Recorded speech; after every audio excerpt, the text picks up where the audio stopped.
Esta sección, pregúntele al Lic, señora, usted también lo puede hacer a través de nuestro WhatsApp y es por eso que estamos con el licenciado abogado Fernando Loza. Bienvenido, Fer. Bienvenido. Muchas gracias, siempre un gusto y bueno, pues vamos a apoyar aquí a la gente porque estos temas siempre son de interés para todos, no importa quién nos está viendo, amas de casa, estudiantes, profesionistas, papás.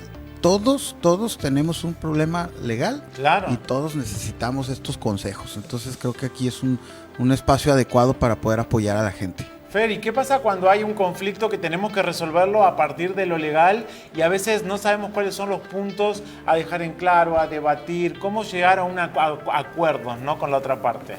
Es correcto, Nico, y yo pienso que lo más importante aquí es poder llegar a la solución de un conflicto, pero a través del diálogo, de la comunicación y sobre todo estos puntos que vamos a hablar hoy, que son técnicas de negociación. Estas técnicas que utilizamos los abogados para negociar dentro de ya un problema jurídico, pero que pueden ser utilizadas por cualquier persona en cualquier ámbito de su desempeño, de su trabajo, hasta para pedir un aumento, o en el ámbito escolar, para poder resolver un problema con un maestro de una calificación, incluso también para negociar sobre un producto o un servicio que se quiera adquirir, ¿no?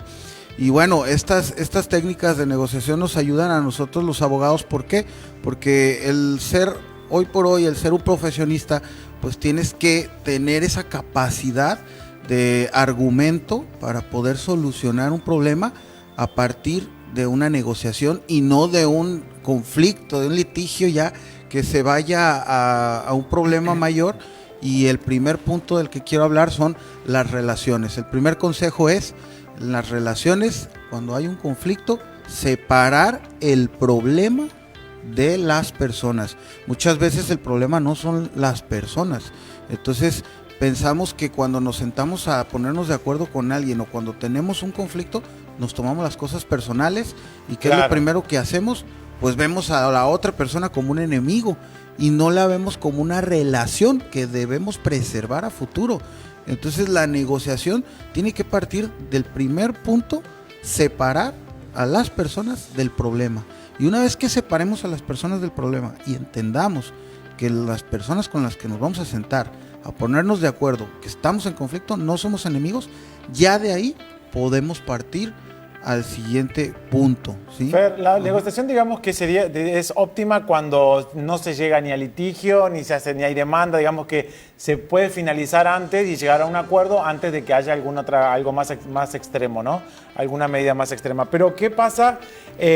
¿Cómo se debe hacer esa negociación? ¿Es como si fuera una venta, digamos? ¿Es convencer al otro de que de que yo tengo razón? ¿O cómo se hace para ir cediendo parte sí, parte no, para ir esa negociación que a veces como que tenemos que ceder una parte nuestra en esa negociación para que el otro acepte, si no es como muy difícil. Dar, ¿no?, el brazo a torcer. Dar el brazo a torcer un poquito. Es correcto. Y ese punto se llama concesiones, no cesiones. Es decir, sí hay que ceder, pero esto es un estira y afloje, ¿no? Y sí, es como las ventas, tratar de persuadir a la otra persona para poderla convencer de algo. Son unos grandes vendedores los abogados. Bueno, claro, tenemos que serlo. ¿Y quién no? ¿O qué profesionista no se vende? Al final de cuentas nosotros nos vendemos como personas que podemos aportar algo, que tenemos una expertise, que tenemos un campo laboral, ¿verdad? Una experiencia. Y bueno, en este caso, en la negociación, el abogado debe de ser negociador, no debe de ser conflictivo. Luego nos dicen muchas veces, es que tú vas para abogado porque te encanta pelear. La realidad es que no. Hoy en día el profesionista en derecho no es una persona por ser conflictivo o se caracterice, sino que tiene que ser una persona que deba de tener la capacidad de arreglar un problema sin llegar a ese conflicto ya en un tribunal. Entonces el segundo punto sería la diferencia entre posiciones e intereses. Cuando nos fijamos en una negociación en las posiciones de las personas, no podemos avanzar de ahí. Por ejemplo, yo quiero 50,000 pesos y no acepto otra cosa. Esa es una posición. O quiero un aumento de salario y esa es una posición. Quiero que me aumente 5,000 pesos y esa es una posición. Pero ¿qué pasa o cuál es el consejo aquí? Intereses, separarlos de las posiciones y basar nuestra negociación en intereses. ¿Cuáles son los intereses? Todas las personas tenemos intereses en común. A todos nos interesa a lo mejor el reconocimiento social, a lo mejor nos interesa que tengamos un trabajo cómodo, a lo mejor no es tanto que queramos un aumento de sueldo, a lo mejor estamos incómodos en nuestro trabajo por otras cuestiones que no han sido satisfechas y que buscamos el aumento para soportarlas, ¿no? Entonces yo si gano más dinero a lo mejor puedo aguantar estas situaciones que a mí me incomodan. Entonces, para poder explorar esos intereses tenemos que conocer a la persona con la que vamos a negociar. Si conocemos qué es lo que le interesa, qué es lo que quiere, podemos encontrar esos aspectos de común acuerdo entre las partes. Entonces claro, vamos a investigar qué quiere la persona, cuáles son sus objetivos, qué espera de esa negociación, no solo qué quiere. Y aparte nosotros también, si somos la contraparte de esa negociación, también poder tener la flexibilidad de decir, bueno, a ver, no puedo darte lo que estás pidiendo, pero sí te puedo dar esto otro que también sé que te interesa, ¿no? Entonces sí, vas como negociando de esa manera, pero también hay que ir abiertos a una negociación con la posibilidad de que esto pueda pasar y tratar de ceder y decir, bueno, no puedes darme todo, tal vez puedes darme esto que sí me interesa. Y ahí hay un punto clave para el tercer consejo, la comunicación. Hace un momento dice Nico, no puedo darte. Evitar el no. Evitar la palabra no. O sea, el no es una palabra que tiende a cerrar a las personas. En vez del no, ¿por qué no lo reemplazamos por y sí? ¿Qué tal si te puedo dar?